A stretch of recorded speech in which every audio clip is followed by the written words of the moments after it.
وعلیکم السلام ورحمۃ اللہ۔ جی محترم بھائی، سیرت کی کتابوں میں، حدیث کی کتابوں میں بھی کئی ایسی روایات، ایسے واقعات موجود ہیں جن کا کوئی ثبوت نہیں ہے، ضعیف بلکہ ضعیف جداً، یا موضوع من گھڑت قسم کی کہانیاں، واقع ان کی نسبت نبی کریم صلی اللہ علیہ وسلم کی طرف کر دی گئی ہے۔ اچھا، باقی بچے کے کان میں اذان دینے والی روایت ترمذی، ابو داؤد وغیرہ کی، وہ ضعیف ہے۔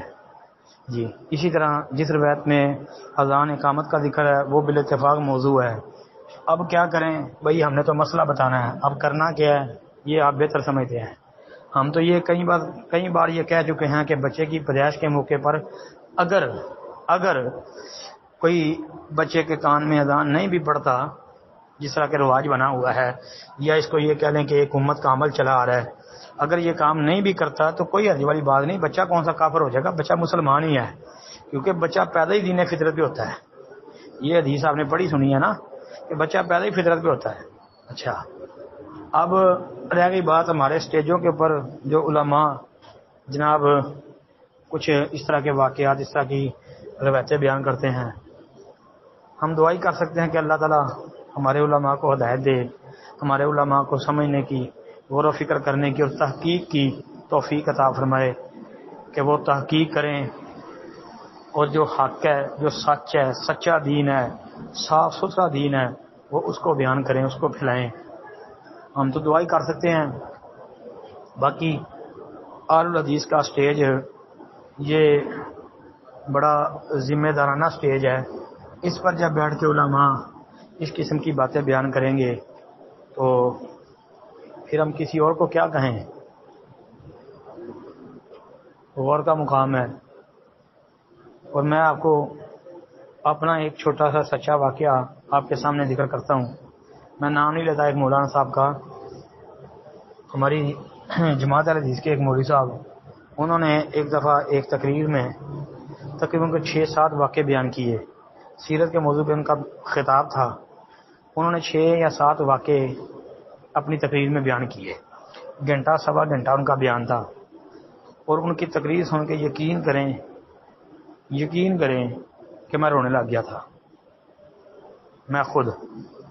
لوگ جو ہیں وہ تقریر میں سبحان اللہ، واہ جی واہ شیخ صاحب، خطیب صاحب کیا بات ہے، لیکن مجھے رونا آ گیا تھا کہ انہوں نے گھنٹہ 1.5 گھنٹہ لوگوں کے ساتھ گفتگو کی ہے، اور واقعے 6 یا 7 بیان کیے ہیں، سارے کے سارے جو ہے وہ ضعیف، موضوع، من گھڑت، باطل قسم کے، اور وہ مزے لے کر نبی علیہ السلام کی طرف نسبت کر کے بیان کر رہے ہیں۔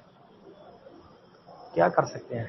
دعا کر سکتے ہیں کہ اللہ تعالی ہمارے اسٹیج کو خالصتاً کتاب و سنت پر مبنی اسٹیج بنائے، اور ہمارے علماء کو تحقیق کرنے کی توفیق عطا فرمائے۔ السلام علیکم ورحمۃ اللہ۔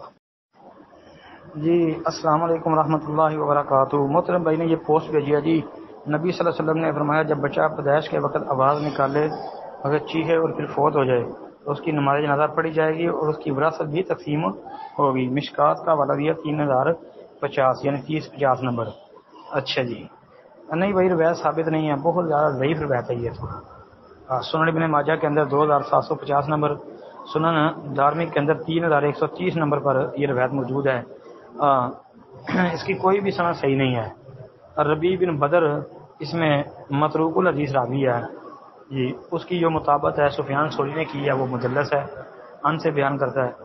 پھر ترمذی کے اندر ان دونوں کی مطابقت اسماعیل بن مسلم المکی نے کی ہے، اور اسماعیل بن مسلم المکی وہ بھی ضعیف راوی ہے، اور ابو زبیر کی تدلیس بھی ہے۔